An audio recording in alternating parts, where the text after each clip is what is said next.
Welcome back. So the Gift Nifty is indicating a lackluster start this morning because there are plenty of headwinds, whether it is higher crude prices or the dollar index at 105.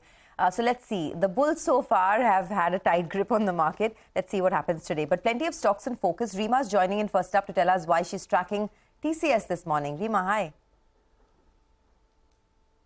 Hi, good morning. So TCS has announced a very large deal win with JLR. It's an 800 million euro or $1 billion deal with a tenure of 5 years. Now, JLR is an existing client of TCS.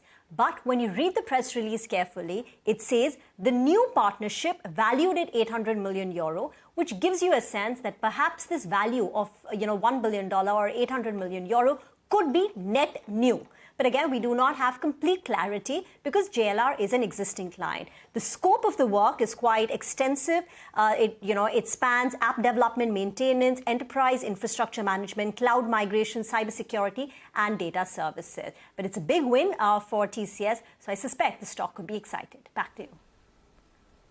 Okay, well, thanks very much, Reema, for that. Well, Biocon is the next one we are going to talk about. Ekta is here with details on that one. Ekta, good morning. Thanks for that. Well, I expect Biocon to be in the green, sentiment green, because Biocon Biologics has completed the integration of their biosimilar business in North America. Remember that they acquired Viatris's biosimilar business. Now, the company says the integration is completed ahead of schedule.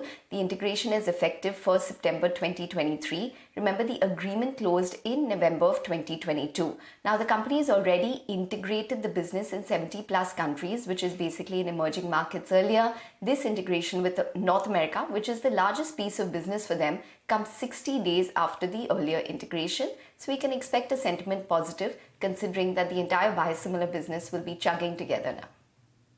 Okay, got that. Thanks very much, Ekta. We will keep that in mind. In fact, we'll be speaking with the management of the company as well. Management of Biocon Biologics joins in at 9:40 a.m. So do remember to tune in for that. That's Biocon in focus. But let's go to Mangalam now and talk about Tata Consumer. So, Mangalam, there's no deal after all? There is no deal after all. There's such strong brands that it had the street conversing all of yesterday when there were reports from Reuters that Tata Consumer will go ahead and buy 51% stake in Haldiram's. Tata Consumer, on its part, told CNBC-TV18 that they do not comment on market speculation. However, to the exchanges, they've gone ahead and said that they are not in talks with Haldiram's. And both Haldiram's Nagpur and Delhi have denied reports of any acquisition or negotiation with Tata Consumer itself. Reuters had reported that they're looking for a deal at around $10 billion in terms of valuation. That itself seemed a little, over the top in terms of valuation. But now that there is a denial, it should be, it should be confirmed as a denial from both the parties. Where the stock moves today, that's the million-dollar question. Why do I say that? Because at a $10 billion value acquisition, one would have thought that the street wouldn't like the price that Tata's would be paying for it, and as a result of which the stock should have declined. But yesterday, the stock rallied about 4% odd. So today, the first thing that we'll see is a lot of long unwinding of the long positions that were added in the second half. And thereafter, the fact that there is no big acquisition of this size, we should see some recovery from the lows.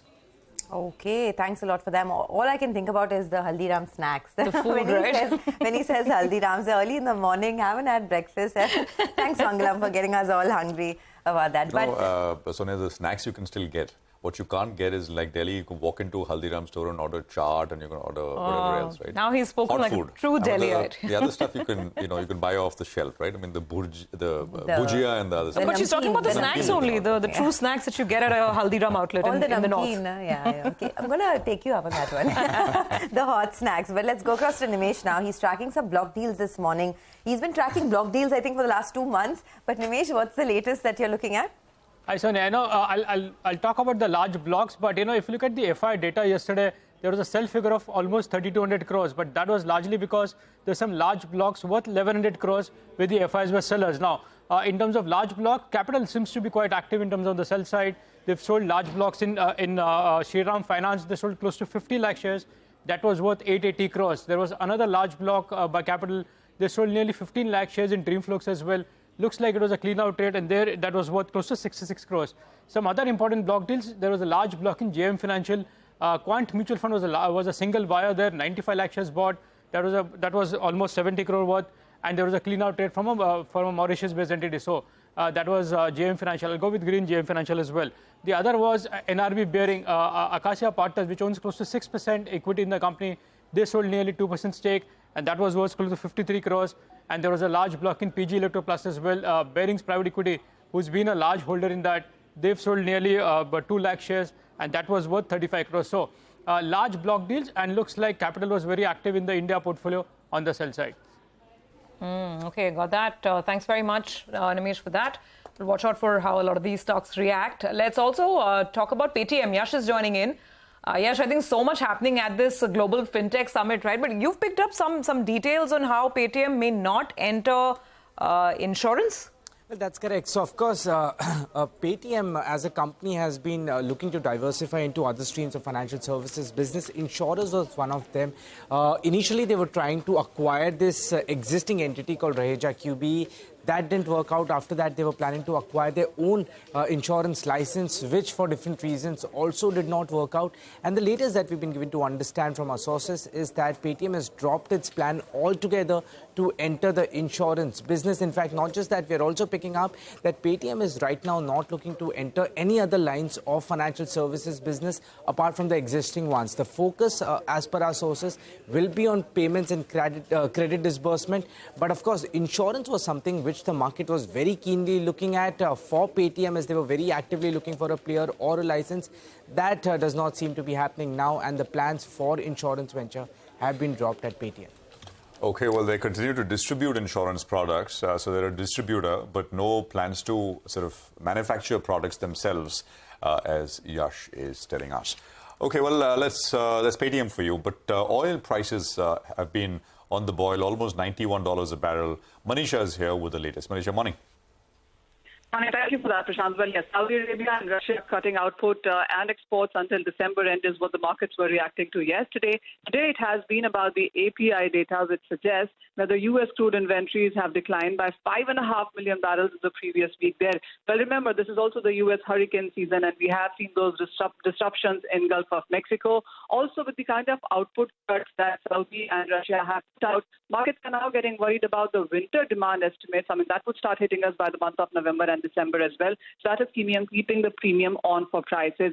Charters do tell us that the crude prices are overbought because we've seen prices gain up by $8 in the matter of 2 weeks. But with the kind of momentum that the markets have right now, the street also expects that you could be looking at $92, $95 a barrel coming in the month of September itself. All right, thanks a lot for that, Manisha. Well, here's a quick recap of our top stocks in case you missed out on any of them. Stocks with positive news flow.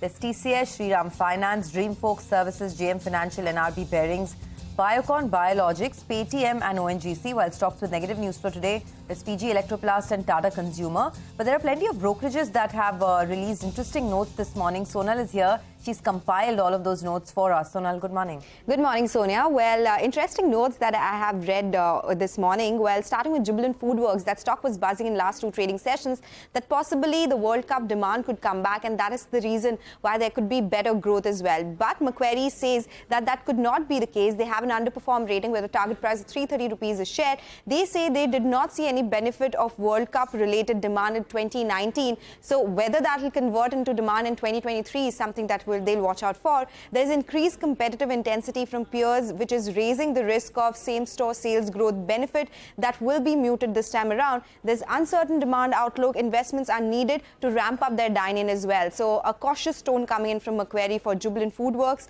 CLSA has written on all the EMS companies. They have initiated coverage there. They are overweight on the sector. On Amber End, there's a buy rating with target price of 3650 rupees a share. On Dixon Tech, it's at 5675 rupees a share. On Keynes, it's at 2,230 rupees a share. And they expect India's EMS industry to deliver a 22% revenue CAGR. This is over the next decade. So they are very positive on the sector as a whole. Interestingly, Kotak Institutional Equities has also initiated coverage on Dixon Tech at a sell, and they have a target price way below the current market price at 4,000 rupees a share. Though they are positive on the prospects going ahead, they say companies transitioning away from slow-growing segments and where it has a large 30% plus market share to new EMS segments, to exports, to competent manufacturing as well. They expect Dixon to generate good operating cash flows around 1,900 crore rupees to 500 crore rupees over the next 2 financial years. But valuations is something that is keeping them in check as well. That's interesting. That Kotak sell is a big sell. They're calling for 4,000. The stock is at 5,000 right now. Interesting clash between bulls and bears on Dixon. We'll take a break on that note. Thank you very much, Sonal. We'll come back on the other side, and Dipan Mehta of Lexer Equities joins in. We'll talk about some fundamentals, and we'll also connect with Aditya Khemka of Incred Healthcare PMS to talk about the demand trends we're seeing in the pharma sector.